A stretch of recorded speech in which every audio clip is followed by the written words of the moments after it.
Bangladesh football team বর্তমানে সবচেয়ে best পজিশনে এবং ব্যালেন্স টিম হিসেবে রয়েছে। কেননা গত ৬-৭ মাস যাবৎ এশিয়ার মধ্যে কোরিয়া এবং জাপান ছাড়া এক পরাশক্তির নাম হলো বাংলাদেশ ফুটবল টিম। জাতীয় টিমের কথা বলছি, কারণ বর্তমানে বাংলাদেশ ফুটবল দল এই যাবৎকালের সবচেয়ে ভালো দল কিংবা ব্যালেন্স দল বলে বিবেচনা করা হচ্ছে। তার প্রমাণ বাংলাদেশের সঙ্গে অন্যান্য দলের বা অন্যান্য দেশে যে খেলা সেটা দেখে বুঝতে পারছেন। এইভাবে যদি আপনারা বাংলাদেশ দল ব্যালেন্স ধরে রাখতে পারে, তাহলে ভবিষ্যতে বাংলাদেশ দল এশিয়ার মধ্যে পরাশক্তিতে পরিণত হবে। এটা অ্যাডভান্স আপনি লিখে রাখতে পারেন। কেননা বাংলাদেশ দলের সর্বকালের সবচেয়ে বড় চমক হিসেবে পরিচিত আপনারা সবাই জানেন হামজা চৌধুরী নামে একজন মিডফিল্ডার রয়েছেন।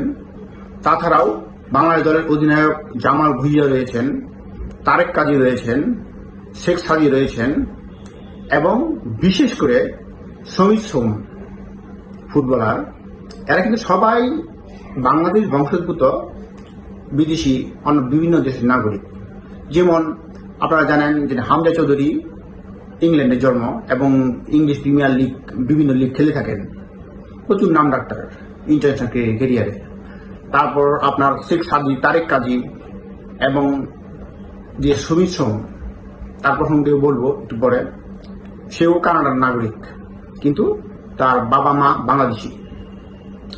একটু পরেই আপনারা জানেন যে কিছুক্ষণ পর বাংলাদেশ এবং সিঙ্গাপুরের ম্যাচ শুরু হবে।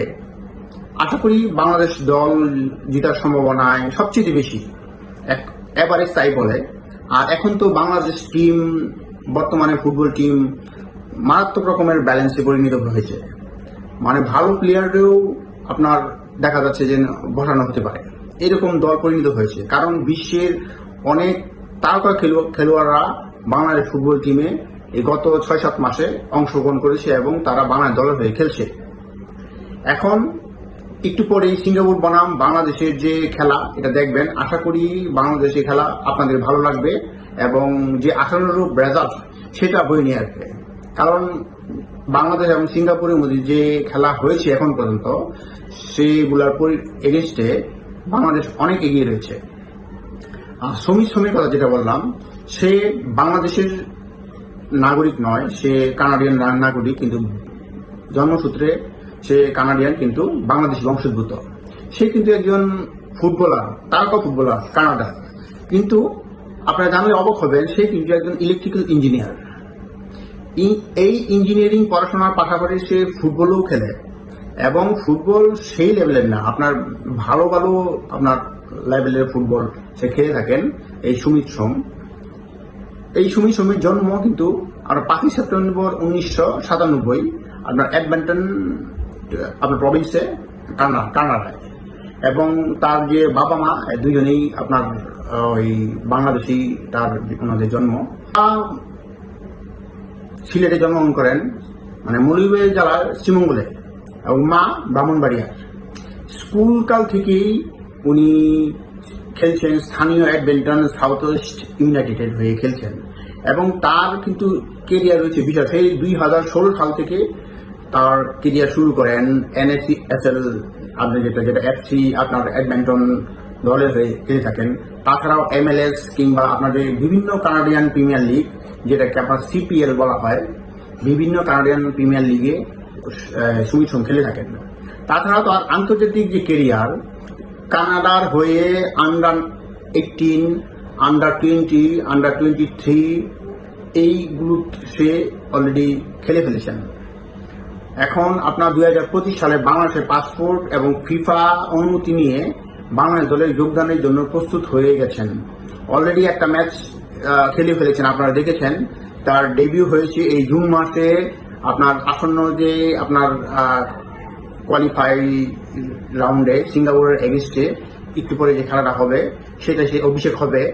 কিন্তু এর আগে যে প্রস্তুতি ম্যাচ সেটা সে খেলেছে এবং তার খেলা আপনারা দেখবেন। ভবিষ্যতে সে হামজা চৌধুরীর মতো সেও একজন তারকা খেলোয়াড়, এটা নিশ্চিত আপনারা জেনে রাখেন। এবং তার যে কিছু আপনার গুগলে আপনার যে ভিডিও রয়েছে সেইগুলো দেখলাম, মারাত্মক লেভেলের ফার্স্ট খেলোয়াড়। সে একজন সেন্ট্রাল মিডফিল্ডার উচ্চতা আপনার 1.78 মিটার। এখন তার যে, যদিও সে বাংলা তেমন একটা বলতে পারে না, কিন্তু বাংলা আমাদের মতো যেরকম সাবলীল ভাবে সেটা বলতে পারে না, কিন্তু মোটামুটি বলতে পারে।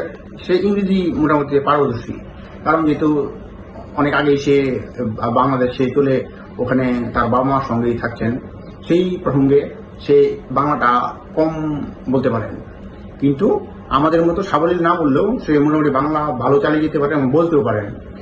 Dhaka Asian cup qualify match দেবার সম্ভাবনা মিডফিল্ডার শক্তিশালী করবে, যদি সমীর সোমকে মিডফিল্ডার হিসেবে দেওয়া হয়। কারণ মিডফিল্ডার কিন্তু বাংলাদেশের বেশ কয়েকজন রয়েছে, তার মধ্যে সমীর সোমরে বসাতেও পারে।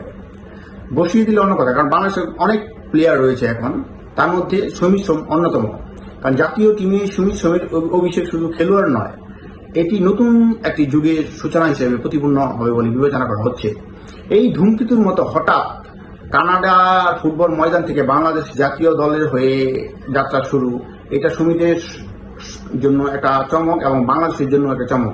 আন্তর্জাতিক অভিজ্ঞতা এবং আবেগময় বাংলাদেশকে ধারণ করে, বাংলাদেশকে পরিচয় দিয়ে জাতীয় ফুটবল দলের নতুন উচ্চতায় যাবে বলে আশা করা হচ্ছে।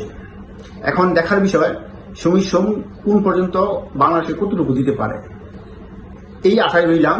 আজকে একটু পরেই যে খেলা শুরু হবে, আপনারা দেখেন। যদি সমীর সোম খেলে থাকেন তাহলে সমীর সোমের পারফরমেন্স কেমন হবে। যদি ভালো লেগে থাকে অবশ্যই কমেন্টস বক্সে জানাবেন, খারাপ লেগে থাকলেও কমেন্ট বক্সে জানাবেন। সবাইকে ধন্যবাদ, আপনাদের শুভ হোক।